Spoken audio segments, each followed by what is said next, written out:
नमस्कार शेतकरी मित्रांनो, श्याम के चॅनलमध्ये आपल्या सर्वांचं पुन्हा एकदा स्वागत आहे.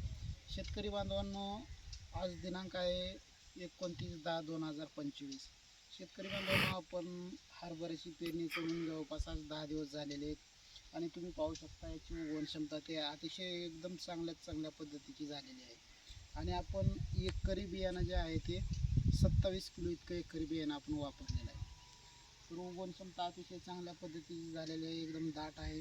जरी याच्यातलं कमीत कमी 15 ते 20% जरी हरभरा झालं तरी पण अगदी चांगल्या पद्धतीची झाडाची संख्या राहू शकते. तर शेतकरी बांधवांनो, जवळपास 4 ते 5 दिवस झालं आज म्हणजे 25 दिवसापासून 25 तारखेपासून पावसाला सुरुवात झालेली आहे. म्हणजे रब्बी हंगामामध्ये एवढा पाऊस कधी होत नाही, पण यावर्षी 4-5 दिवसांनी सलग थोडाफार का होईना आपण पाऊस येत आहे. आणि काल संध्याकाळी खूप पाऊस झालेला आहे आणि त्याच्यामुळे आता या हरभऱ्या पिकामध्ये मर रोग उद्भवण्याचे चान्सेस खूप जास्तीत जास्त प्रमाणात आहेत शेतकरी मित्रांनो.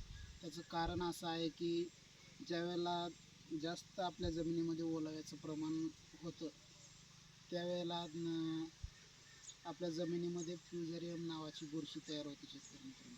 आणि त्या बुरशीचा अटॅक जे आहे ते आपल्या हरभरा पिकाच्या डायरेक्ट मुळीवरती होतो आणि त्याच्यामुळे जमिनीमधील हरभऱ्याची जी मुळे आतमध्ये असते ते आतमध्ये सुकायला लागते आणि वरती पूर्णतः झाड आपलं जळून मरण पावते. तर शेतकरी मित्रांनो, याचाच म्हणजे जे हरभऱ्यामध्ये मर आहे ते मर थांबवण्यासाठी आपण त्याच्यावर उपाय म्हणून बायोस्टेट कंपनीचे रोपं वापरू शकतो. कारण त्याच्यामध्ये थायकोनेट मिथाइल नावाचा घटक आहे शेतकरी मित्रांनो.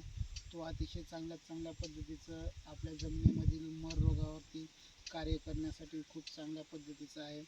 आणि त्याच्याबरोबर आपण आता कारण जमिनीमध्ये ओलाव्याचं प्रमाण खूप झालेलं आहे आणि पीक कवळं असल्यामुळे त्या पिकाला जास्ती प्रमाणामध्ये पाणी लागू नये म्हणून त्याच्यासाठी आपण सोबत 19-19 किंवा नॅनो युरिया वापरू शकता. शक्यतो शेतकऱ्यांनी नॅनो युरिया वापरावं आणि प्रति पंपासाठी नॅनो युरियाचं प्रमाण जे आहे ते 40 ml अशा प्रमाणामध्ये घेऊ शकता. आणि त्याच्याबरोबर एखादं कुठल्याही कंपनीचं टॉनिक वापरा. कारण आता आपल्या जमिनीमध्ये खूप पाण्याचं प्रमाण झालं आहे. अख्खा रात्रभर हळूहळू म्हणजे थेंब पाणी चालू होतं, म्हणजे बऱ्या प्रमाणात पाणी होतं. आणि सध्या पण तुम्ही पाहू शकता सध्या पावसाचं म्हणजे सध्या वातावरण आहे आणि पाऊस येत आहे सध्या. तर शेतकरी मित्रांनो, खूप प्रमाणात पाऊस झालेला आहे. त्याच्यामुळे आपल्या हरभरा पिकाची मर थांबवण्यासाठी आणि आपल्यावरची जे दुबार पेरणीचं संकट आहे ते थांबवण्यासाठी सध्या तुम्ही एक उपाय करू शकता. तो म्हणजे आपल्या हरभरा पिकावरती कुठल्याही प्रकारचे कुठल्याही कंपनीचे एक टॉनिक फवारा आणि त्याच्याबरोबर नॅनो युरिया फवारा.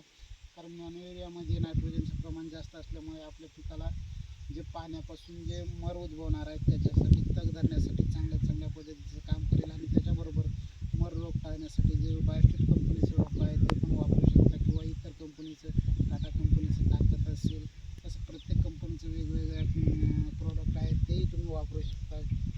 फक्त आपल्या हरभरा पिकाची मर थांबली पाहिजे अशा पद्धतीनं तुम्ही नियोजन करा. आणि 10 दिवसाचा आपला हरभरा आहे, खूप चांगल्या पद्धतीचा आहे की कसा आहे, त्याची उगवण क्षमता पण कशी झालेली आहे तुम्ही एकदा कमेंट करून सांगा.